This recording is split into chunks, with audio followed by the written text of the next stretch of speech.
मी सुरेखा तुमच्या सर्वांचं माझ्या चॅनलवरती स्वागत करते। आज आपण एक पुरणपोळीचा प्रकार बघणार आहे। याला आपण शाही पुरणपोळी म्हणू शकतो। त्यात मी थोडेसे ड्रायफ्रुट्स आणि खवा घालणार आहे। थोडी वेगळी होते पण चविष्ट होते। सणवार असतं की थोडं वेगळं खायला बरं वाटतं। तर माझ्या आईकडे तरी दर पौर्णिमेला पुरणाची पोळी व्हायची, ते आपण आता करूया। या वाटीने सपाट सपाट मी 2 वाट्या डाळ घेतलेली आहे। वजनी म्हणाल तर ती पाव किलो डाळ आहे। मी 1.5 ते 2 तास भिजवली होती, त्यामुळे चांगली भिजली आहे। तर ती छान शिजली जाते। तर आपण आता बघूया।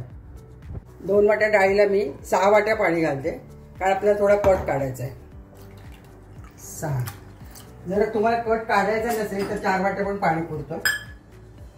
तर कटाची आमटी आमच्याकडे सगळ्यांना आवडते, म्हणून मी कट काढते। शिजताना आपण थोडीशी हळद घालतोय, किंचित चमचावर तूप घालतोय।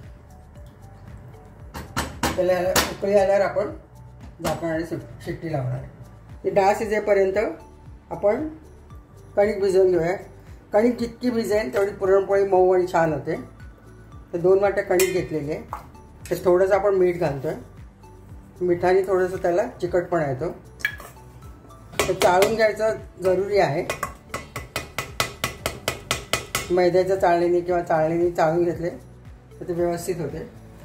तर आता यात आपण तेल घालूया। साधारण 1 टेबलस्पून तेल घालतो। तर आपण आता हे भिजवून घेऊया। हे भिजवायला साधारण 1 ते 1.25 वाटी पाणी लागेल।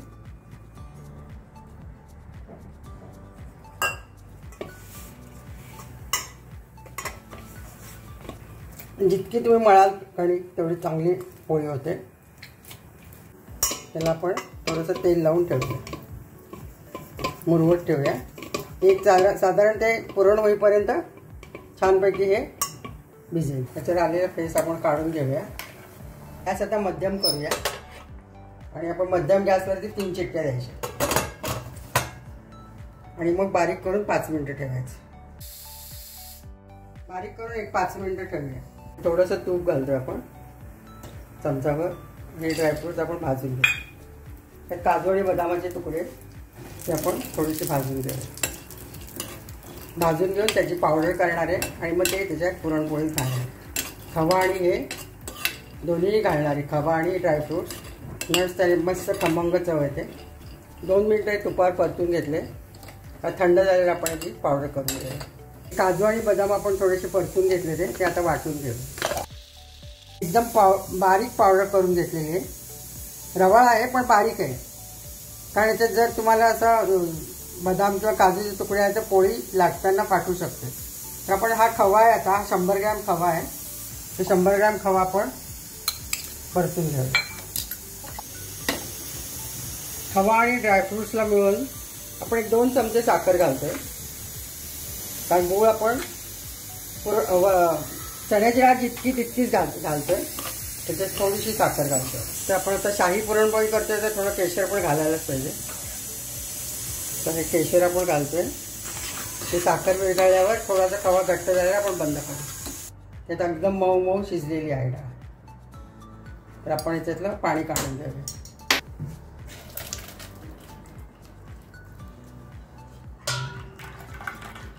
हा कट काढून घेतलाय, त्याची आपण आमटी नंतर करूया। परत कुकरमध्ये घालून घेतोय। मॅशरने अगदी मॅश करून घेतोय, म्हणजे वाटायची पण गरज नाही वाटणार। एक डाळ एकदम बारीक करून घेतो। हे आपण मॅश करून घेतलेली आहे। तर पाव किलो डाळ होती तर पाव किलोच गूळ घेतो आपण। ते मी चिरून घेतलेलं आहे गूळ, म्हणजे 2 वाट्या डाळीला 2 वाटी गूळ। आपण चांगलं मिक्स करून घेऊया। गूळ घातलं की परत पाणी सुटेल, तर आपल्याला आठवायला पाहिजे, गूळ पण विरघळायला पाहिजे।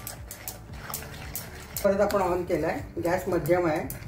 आता गूळ विरघळून पुरण घट्ट होईपर्यंत आपण ठेवणार आहे। गूळ घातल्यानंतर गूळ विरघळल्यानंतर आपण मंद याच्यावरती 10 मिनिटं ठेवलं आहे। पण ते कंटिन्युअस मध्ये मध्ये हलवायला लागतं, नाही तर खाली लागतं पुरण। गॅस बारीकच होता। तर यात आता आपण खवा आणि साखर भाजून ठेवलेलं घालूया। हे आपण काजू आणि बदाम वाटून ठेवले ते पण घालूया। त्याच्याऐवजी तुम्ही ओला नारळ पण घालू शकता, पण ते जास्त टिकत नाही म्हणून मी प्रिफर करते. आणि आता ह्याच्यात आपण पुरणामध्ये वेलची पावडर आणि जायफळ पावडर घालूया. आता हे पुरण करून तुम्ही ठेवू शकता. 8 दिवस फ्रीजमध्ये राहतं आणि फ्रीझरमध्ये महिनाभर पण राहील. जेव्हा पाहिजे तेव्हा काढून तुम्हाला पुरण करता येतं. तर गरम असतानाच आपण, आता हे पुरण आपलं झालेलं आहे, गरम असतानाच आपण चाळणीतनं गाळून घेऊया.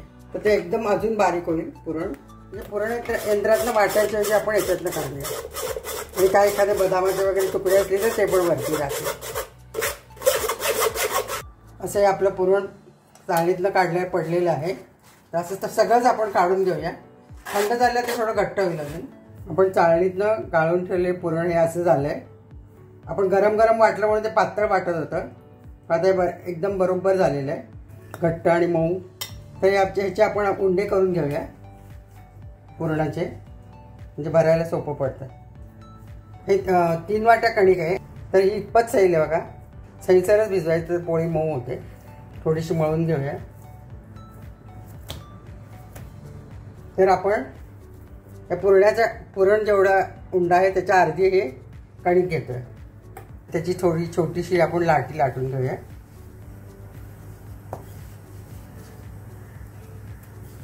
मी लावायला तांदळाची पिठी घेतली, ती जास्त चिकटत नाही पोळीला म्हणून तांदळाची पिठी घेतली. तर याच्यामध्ये हा पुरणाचा उंडा आपण भरून घेऊया.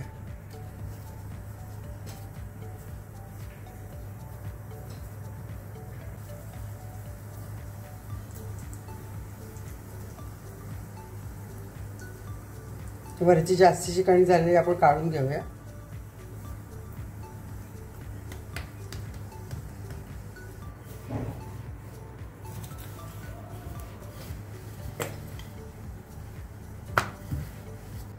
गॅस मध्यम आहे.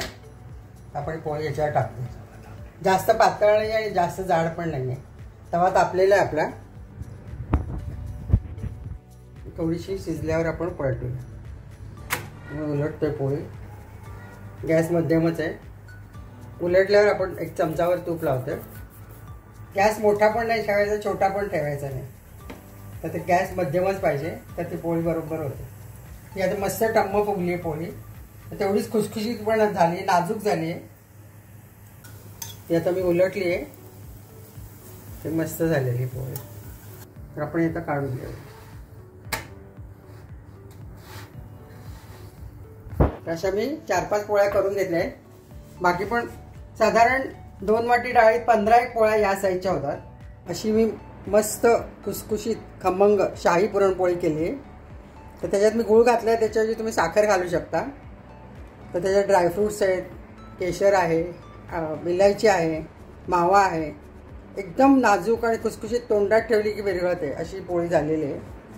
तुम्ही करून बघा, मला नक्कीच आवडेल. आवडलं तर लाईक करा, शेअर करा आणि सबस्क्राईब करा.